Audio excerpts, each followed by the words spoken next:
Urumva yuko hari akarusho kadasanzwe kuri bamwe baba bavuga bati bantwara udufaranga, hariho bamwe bavuga bati jewe nta n'imicafu myinshi nari mfise atariko nguma narishe, abandi bati jewe ndifitiye Nyabarega. Dufatiye nk'akarorero kino gisagara kiragutse, hariho hirya no hino usanga novuga nti umuntu avuga ati ndifitiye Nyabarega, ati nanje iyo micafu ndayikeneye. Urumva ko novuga nti bizogenda bifasha benshi cyane.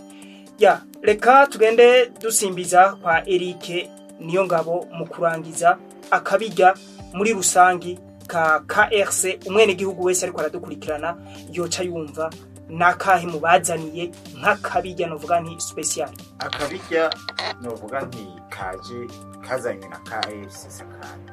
Bambere ndahera kuri wa mwene gihugu mutoya.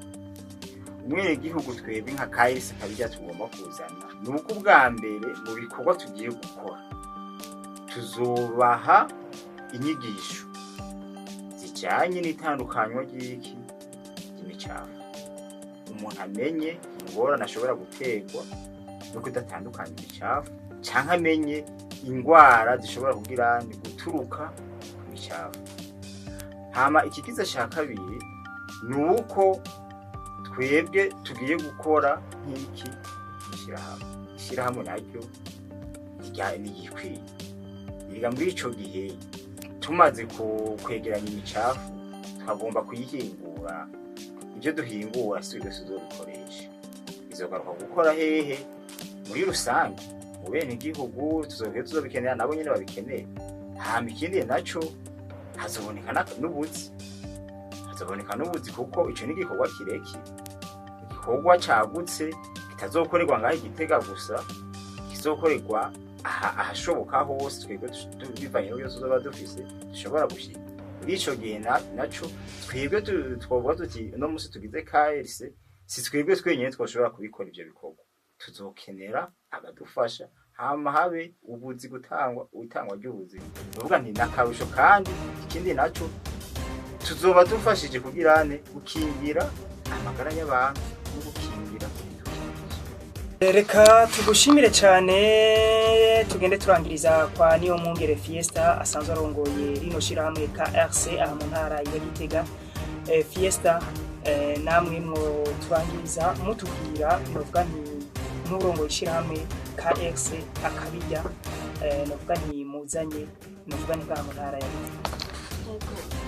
Twebwe umugambi wacu sintumbero ugushikana wa mugambi wa leta igiti 2024 bwifashe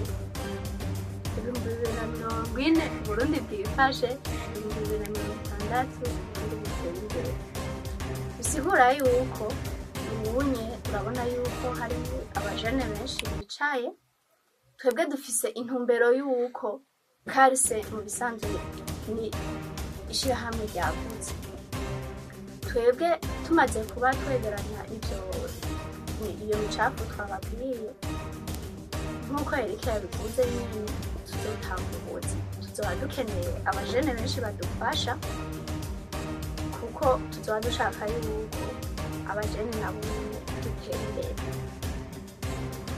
Nuko reka tugende tumushimira cyane, ndetse dushimira n'abakunzi ba kino kiganiro. Ndabibutse yuko twari mu kiganiro hindura ingendo, aho twari ko turabira hamwe itunganywa ry'imicafu mu bibanza bitandukanye. Tukaba twari kumwe novuga nti n'urongoye ndetse n'icegera cy'urongoye ishirahamwe KRC aha mu ntara ya Gitega. Wumva ko novuga nti nishirahamwe rizanye byinshi bishasha bitari bimenyerewe ngaha. Umva yuko novuga ni ico bazoshira imbere ari nko gukinga ibiza n'isibe. Ubona yuko bigaragara yuko abene gihugu bataramenya novuga nti ikijanye no gutunganya imicafu, naho benshi baba babona yuko umengo gushira urya mucafu mukagunira maze bajya bagenda kuyita mu bibanza bitandukanye, bakabona yuko umengo kuko baba bagikoze isuku baba bahejeje ariko urumva ko novuga nti harimwo novuga nti utunenge twinshi utwo rero novuga nti niryo shirahamwe iryo shirahamwe KRC murije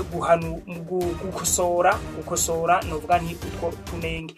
Nuko rero reka tubashimire ndabibutse uko muri kino kiganiro kuri micro mwari kumwe na Gio Chris ndabashinze, ariko tukaba twari kumwe kandi n'abatumire aribo niyo Mwungere Fiesta asanzwe arongoye ishirahamwe KRC aha mu ntara ya Gitega. Reka tubashimire cyane kubona mwashoboye kwigora mugashika ngaha muri studio za Radio Star FM.